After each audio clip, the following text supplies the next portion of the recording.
We who have HIV cannot afford to die in silence while our disease is being denied a name. We are dying in large numbers. We are dying in large numbers. And our president won't acknowledge that we're dying because of AIDS and HIV. That is not acceptable. This is a drawing of the CD4 cell, which is the primary cell in the immune system that is attacked by the virus. Our drugs work primarily here. The nucleoside analogues work here. They prevent this copying of the virus from its normal form into the human form. The non-nucleosides work here by blocking this enzyme, which is responsible for that process. The protease inhibitors work down here. This whole process has already taken place, but by blocking the protease enzyme here, the virus can't be assembled and it can't be released to affect the next cell.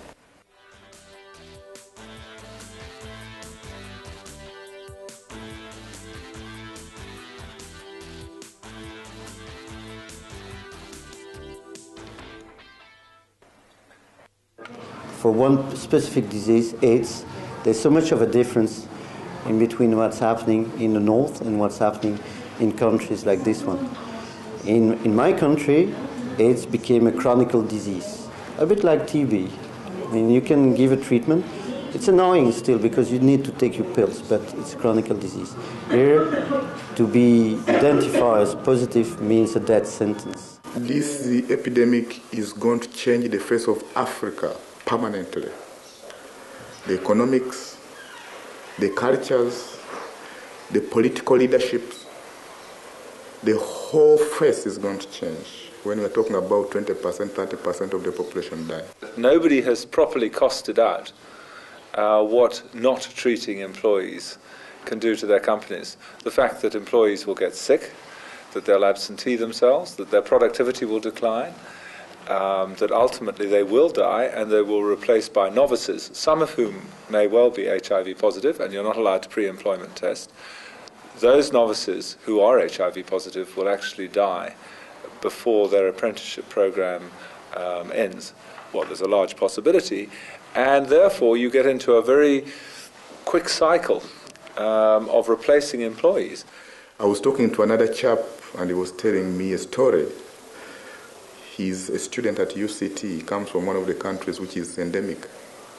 And he told him in his district, the whole local government leadership passed away. And then the community chose one of the local sweepers in the city hall, in the town hall, to become the mayor of that town. That's what we are talking about. What one will see is what you are seeing at the moment in places like Zululand, which is you will see communities literally dying on their feet. And you know, I was taken to one or two villages, and again, you don't see any pictures in the press of this, you know, and it's terrible because people are dying, and you see the kids with Kaposi sarcoma on their faces, and you realize it's not a question of 10%, 20% of these communities which is being devastated. The whole community is being devastated by HIV and AIDS. We have to look again to an example like Brazil. Brazil is a country that's able to afford to provide its citizens with antiretrovirals because it has what are called generic medicines. Generics are drugs that are not under patent. Patents are sort of a monopoly given to a pharmaceutical company. It means they're the only people who can sell a particular drug in a particular company, in a particular country, rather. In Brazil, there were not patents on the antiretrovirals until quite recently.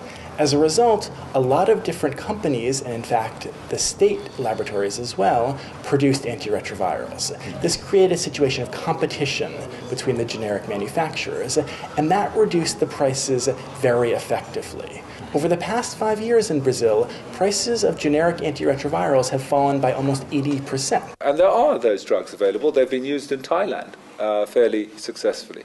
But it's rather like, you know, in a pick and pay, you have brand names versus no brand. no-brand products.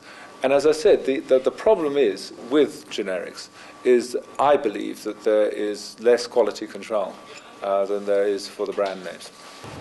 Research that we've conducted, talking to generic manufacturers, thinking about the size of the market, lead us to believe that it's possible to have a triple combination, that is taking 3 antiretrovirals together, which is the recommended approach, for as little as 1,500 Rand a year, 1,500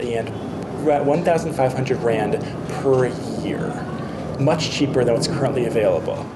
When people say, oh yes, but triple drug therapies are between 35 and 50,000 Rand a year, my response is, have you negotiated with the multinational drug companies? Because they are offering deep discounts on those drugs. And I believe that we could get the cost of those drugs right down to something very reasonable. Cipla is open to any situation. Cipla, if needed, will manufacture the drugs in South Africa.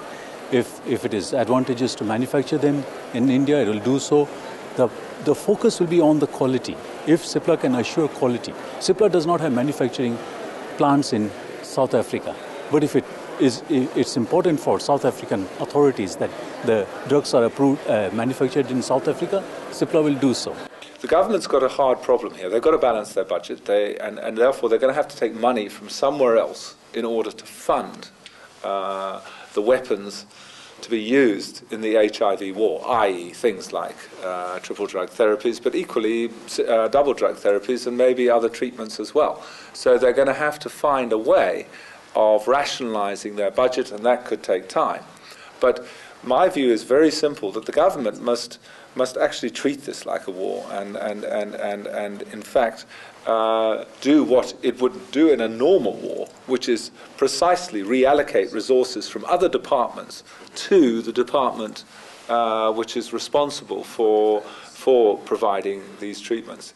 This is an epidemic that's infecting about a quarter of South Africa's population. Maybe it's 20%, maybe it's even 15%. But a country has never survived having that significant a percentage of its population infected with a deadly virus without massive societal disruption. If something isn't done to provide antiretrovirals to South Africans, a quarter of this country's population may die of AIDS. There's no way the society can survive that. The economy would be devastated. The impact on families, on children, would be massive unless people receive the only treatment that we know of that can stop HIV, namely antiretrovirals. So we're now in the middle of a war, and as I keep saying, if it was a war against a human enemy, which was threatening to invade us and kill 15% of our population, which is 6 million South Africans, we would have resurrected the citizen force. We would have bought tanks, aircraft, submarines. We would have bought the whole lot, and we wouldn't have thought about the cost because we were under threat. Here you have an infinitesimal bug which is doing precisely the same, which is taking out young people, because that's what a war does. A war takes out young people. You have exactly the same here. A war taking out young people, and we start talking about the costs of this and the costs of that and the controversies here and the controversies there. What we've got to do is win the war.